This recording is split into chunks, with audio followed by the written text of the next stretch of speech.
sesuatu yang terjadi benar-benar nggak saya sangka, saya iseng-iseng aja gitu, dan saya akhirnya cocok sama seseorang dan jadi gitulah.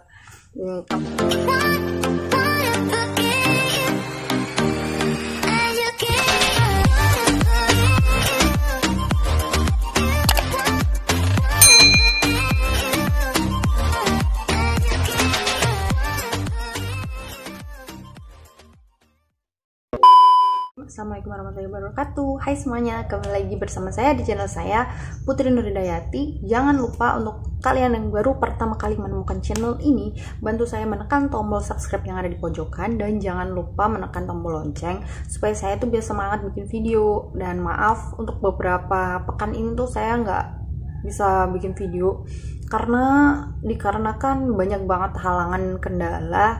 Terus di rumah saya tuh kebetulan rame anak-anak kecil gitu, jadi kalau setiap mau bikin video itu ada aja kendalanya. Dan alhamdulillah kali ini saya juga ada kesempatan bikin video gitu.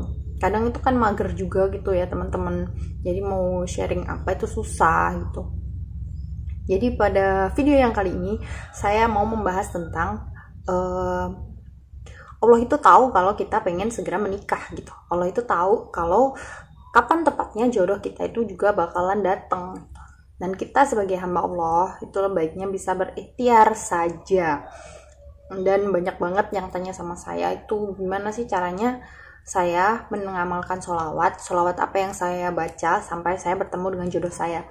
Sebenarnya saya itu kayak nunggu banget momennya, saya tunggu banget, saya sabar banget lama gitu sampai saya pengen cerita itu tuh nanti pas keadaan yang tepat gitu. Tapi banyak banget yang tanya, jadi saya bocorin dikit aja. Sebenarnya seperti yang kita tahu, kita kan harus husnuzon dulu sama Allah. Apapun itu kita harus selalu berprasangka baik sama Allah, karena Allah itu kan sesuai dengan prasangka hambanya ya guys ya. Jadi kita yakinin aja dulu kalau kita itu manusia diciptakan berpasang-pasangan gitu sama Allah ya. Entah kapan pasti kita akan bertemu dengan jodoh kita, asalkan kita juga berusaha, bukan berdiam diri saja menunggu kapan itu jodoh itu datang gitu. Kita harus ada ikhtiar, bisa dengan ikhtiar bersolawat seperti itu. Saya waktu itu benar-benar dalam keadaan galau. Kalian udah pernah lihat video saya yang sebelumnya belum? Awal mula saya bersolawat itu karena apa, kapan, bagaimana gitu. Kalau kalian ada yang penasaran bisa komen di bawah, nanti saya bisa bikin videonya lagi. Jadi waktu itu saya udah cukup lama mengamalkan sholawat, tapi juga bukan yang sholawat yang seperti banyak sekali seperti kalian semua yang mengamalkan satu hari itu bisa puluhan ribu sholawat gitu, sholawat Jibril gitu. Enggak, saya benar-benar yang dalam posisi kerja, saya banyak sholawat yang nggak saya hitung gitu. Terus sekalinya saya menghitung itu juga nggak banyak seperti itu. Jadi kalau saya mengamalkan sholawat ya, ya dikit-dikit aja, tapi bertahap gitu ya, konsisten lah istilahnya gitu. Nah waktu itu benar-benar yang kayak saya udah kayak capek gitu ya. Ya Allah, saya tuh udah ngamalin sholawat banyak gitu, sholawat banyak. Tapi sekalinya, emang saya punya hajat pengen segera bertemu dengan jodoh gitu ya guys. Jadi kalau waktu saya finish kontrak nanti, atau sometime saya bener-bener udah ketemu jodoh saya mau putus kontrak buat nikah, kayak gitu. Nah, itu tuh udah di titik kayak, kenapa saya kalau ketemu orang, itu kalau nggak direstuin sama orang tua, saya yang nggak seret, atau gimana ya, nggak cocok gitu sama saya, menurut saya gitu.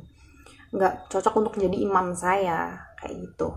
Dan akhirnya kayak bener-bener yang udah pasrah banget. Bahkan saya pernah ngomong sama orang tua saya, udahlah gitu, Putri dicariin jodoh aja gitu, dijodohin aja sama siapa yang menurut ibu sama bapak baik gitu. Mae sama Pak E baik, saya manggilnya Mae sama Pak E baik gitu. Tapi orang tua saya tuh nggak mau nyariin gitu. Nah ya udah, mereka tuh kayak nunggu saya aja kapan gitu, ngenalin lagi. Ya gimana ya guys, kalau belum jodoh ya ada aja halangan yang dikasih sama Allah tuh gitu. Jadi kita tuh harus ngerti gitu kalau ini tuh kode dari Allah dengan cara husnuzon tadi gitu ya. Saya tuh berkali-kali kayak mau ngenalin orang ke orang tua gitu, calon ke orang tua, pasti orang tua ngomongnya kayak oh rumahnya terlalu jauh, sedangkan saya anak tunggal, orang tua saya nggak mau pisah sama saya jauh-jauh kayak gitu. Terus maaf pada Sopi. Terus kayak gimana ya, intinya tuh saya nggak boleh dibawa sama suami saya kelak nanti gitu. Terus kayak gimana ya, ya banyak banget lah susahnya, kendalanya, apalagi saya orang Jawa gitu, banyak banget aturannya. Sampai di titik waktu itu saya bener-bener niat gitu, saya jorin itu sholawatnya, saya banyakin, minta terus habis sholat, minta terus subuh, zuhur, asar, maghrib, isya, saya minta terus habis sholat itu sama Allah, bener-bener minta. Soalnya saya udah capek, udah nggak mau pacaran lagi, udah takut gitu, pengen cepet nikah. Dan saya itu mengamalkan sholawat Ibrahimiyah sama sholawat Munjiyah itu setiap hari. Itu beda lagi ya hitungannya sama yang sholawat Sajaratun Nukut yang sehabis sisa, itu juga ada. Terus kalau mau habis sholat itu juga minta, tuh saya baca sholawat walaupun nggak banyak gitu ya, mungkin 10 berapa gitu, saya habis baca sholawat lalu saya minta sama Allah gitu, ya Allah, dengan barokah sholawat yang saya dawamkan ini, mohon beri hamba kemudahan untuk segera bertemu dengan jodoh hamba. Lalu saya sebutkan alasannya karena apa, terus tujuan saya menikah itu apa gitu. Terus nanti saya tutup lagi dengan sholawat seperti itu. Dan yang paling amazingnya sebenarnya saya itu mengamalkan sholawat Ibrahimiyah sama sholawat Ibrahim itu yang menurut saya banyak itu. Soalnya saya sambil kerja juga nggak ngitung. Terus ada juga yang saya ngitung itu sholawat Ibrahimnya 100 sama sholawat Munjiyahnya 100. Kalau habis selesai itu saya berdoa lagi sama Allah gitu. Nanti kalau udah selesai doa, saya tutup lagi pakai sholawat kayak gitu. Itu cuman 2 hari guys, cuman 2 hari. Dan waktu itu sesuatu yang terjadi benar-benar nggak saya sangka. Saya iseng-iseng aja gitu, dan saya akhirnya cocok sama seseorang dan jadi gitu lah. Kalau kalian penasaran cerita berikutnya kayak apa, kalian subscribe dulu, bantu komen di bawah. Kalian yang mau sharing-sharing juga bisa, atau gimana ya, ya kalian tunggu aja video selanjutnya, karena ini tuh saya mau ceritanya itu pas momennya nanti. Saya itu bener-bener gimana ya, momen spesialnya lah gitu, tunggu aja deh gitu ya. Intinya kalau kalian bener-bener pengen menikah, itu tuh Allah tuh tahu loh. Bahkan apa yang ada di isi hati kita kan Allah itu udah tahu gitu. Jadi kita tuh tinggal bagaimana cara kita berikhtiar, bagaimana cara kita meminta dengan istiqomah. Saya itu berdoa minta jodoh itu sekitar 2 tahun guys. Semenjak saya hijrah dari pacaran. Bukan hijrah secara sepenuhnya, tapi saya mencoba untuk berhijrah dari yang namanya pacaran. Itu saya benar-benar nggak mau yang namanya pacaran, dan lika-likunya di situ itu banyak banget selama 2 tahun itu. Sampai ada yang kayak ngajakin pacaran kayak itu, sedangkan ya orang yang ngajakin pacaran itu sebenarnya kriteria ideal saya banget kayak gitu. Cuman ya udahlah ya. Allah itu tahu kan mana yang baik dan mana yang buruk. Kalau seseorang itu bukan jodoh kita, pasti dijauhkan, pasti itu.